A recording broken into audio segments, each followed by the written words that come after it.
আসসালামু আলাইকুম। দেখছেন জঙ্গলের ভিতরে আমাদের সোলারের স্ট্রিট লাইটগুলা ঘুমাচ্ছে, অর্থাৎ রেস্ট নিচ্ছে। তার কারণ হচ্ছে রাত্রেবেলাতে তাকে প্রচুর পরিমাণে আলো দিতে হবে এবং তাকে দিনের বেলাতে সোলার থেকে চার্জ নিতে হবে। তো আমরা সোলার প্যানেলের সাথে স্ট্রিট লাইটগুলো কানেক্ট করে এখানে ব্যাটারিটাকে চার্জ করতেছি। লাগানোর আগে পূর্ণাঙ্গ চার্জটা করে নিচ্ছি।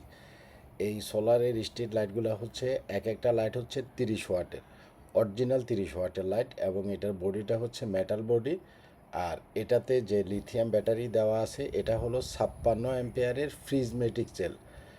সিলিন্ড্রিক্যাল সেল না, গোল গোল যে সিলিন্ডারের মতো লিথিয়াম ব্যাটারি সেটা না।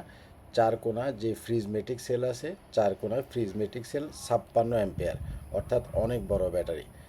একটানা 3-4 দিন যদি কারেন্ট নাও থাকে তাও মানে আপনার এই লাইটগুলো ব্যাকআপ দিতে সক্ষম।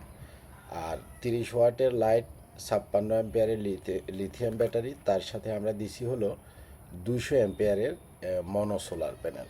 আপনাদের যাদের সোলার স্ট্রিট লাইট লাগবে, প্রচুর পরিমাণে আলো লাগবে, এই লাইটগুলো আপনারা নিতে পারেন। ভালো থাকবেন। আসসালামু আলাইকুম।